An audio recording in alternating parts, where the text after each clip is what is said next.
Ya está.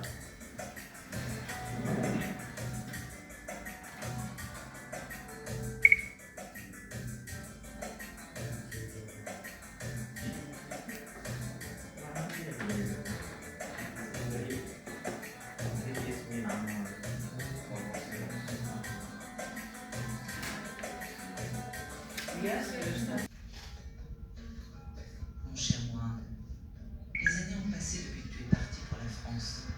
20 années de silence, de solitude, de souvenirs qui me hantent jour et nuit. Chaque jour, je regarde la porte en espérant te voir franchir le seuil, mais elle reste fermée. Kenza a grandi sans son père, et je suis restée là, à lutter contre les tempêtes de la vie, seule. Je t'écris aujourd'hui avec l'espoir que cette lettre atteindra ton cœur. Nous avons besoin de toi, Mourad. Kenza a besoin de connaître son père et moi.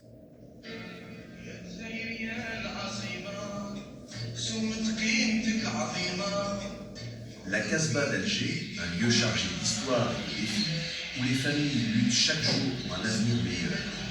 Waled et Aïcha savent que l'avenir de leur fils dépend de leur résilience.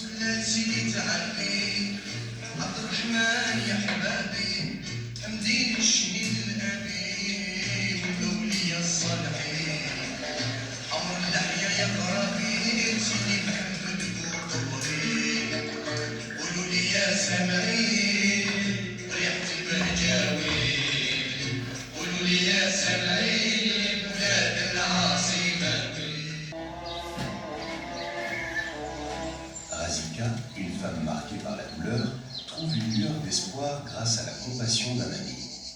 Ensemble, ils chercheront un avenir plus lumineux.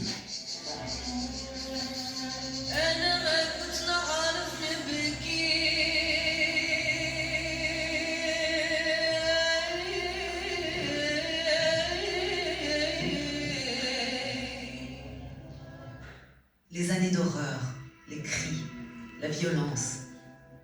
Comment ai-je survécu? Mais je ne peux pas laisser cette souffrance me définir. Je dois trouver une issue, une lueur d'espoir.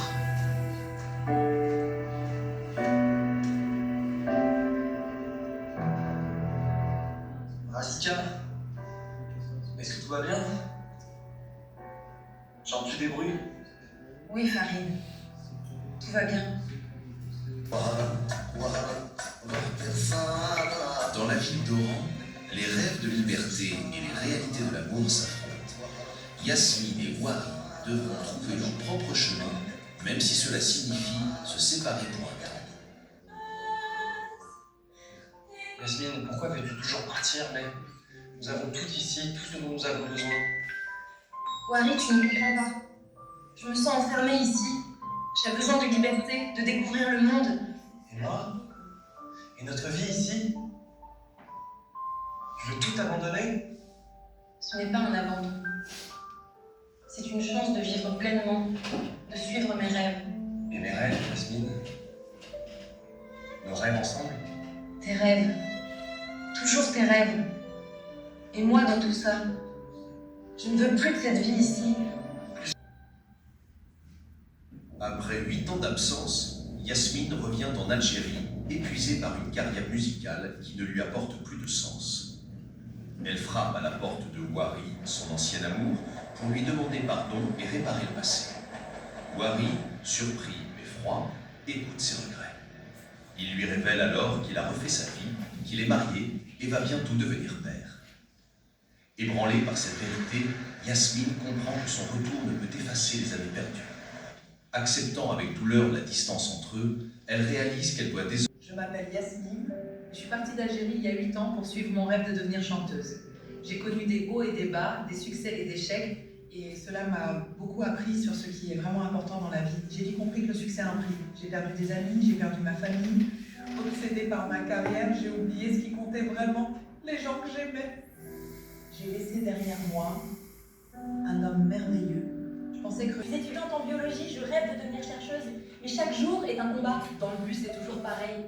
Les regards insistants, les mains qui traînent. J'ai l'impression d'être un morceau de viande. Dans la rue, c'est encore pire. Les insultes, les remarques sur mon physique. J'ai peur de rentrer seule. Nos parcours sont différents, mais unis par la résilience. La scène se termine alors que les participantes s'apprêtent à se lever et se tiennent par la main, symbolisant leur solidarité et leur espoir collectif.